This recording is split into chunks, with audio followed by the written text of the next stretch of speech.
On dit le chi c'est la vie c'est le mouvement, le chi c'est le mouvement.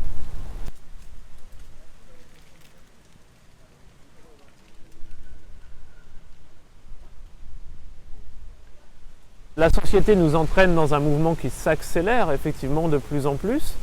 Les technologies nous permettent de gagner du temps, elles sont de plus en plus rapides et on en fait de plus en plus. Si on ne nourrit que cet aspect-là de la vie, eh bien on tombe dans un déséquilibre. Si on prend le temps de ralentir, on reforme cette unité entre le yin et le yang, entre quelque chose qui s'accélère et quelque chose qui ralentit. Cette idée du symbole du yin-yang, c'est deux forces opposées complémentaires. Si on a les deux forces opposées complémentaires en soi, l'équilibre est là, l'harmonie est là, le bien-être est là.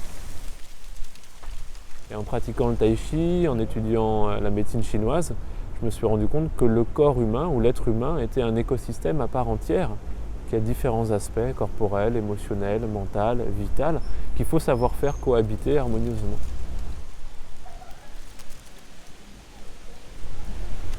Du point de vue chinois, l'émotion est fabriquée par un organe et l'organe génère cette émotion en réponse à un stimuli extérieur ou à un stimuli intérieur.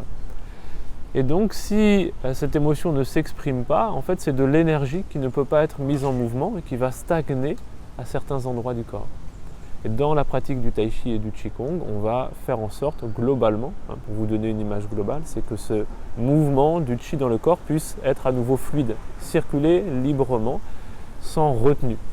Comment est-ce que je peux rester en harmonie avec mes convictions profondes, ce qui m'anime vraiment intérieurement et ce qui se joue à l'extérieur?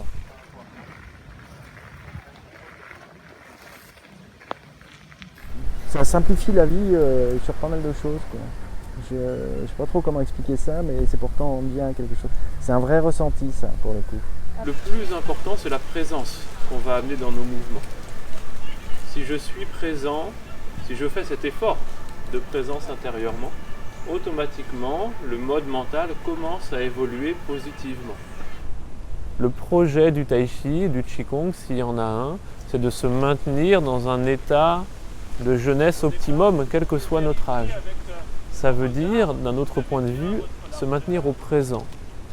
Et je peux avoir 30 ans et être déjà très vieux parce que je suis pris dans tout un tas de raideurs, de rigidité, que ce soit dans mon corps, que ce soit au niveau même émotionnel ou mental.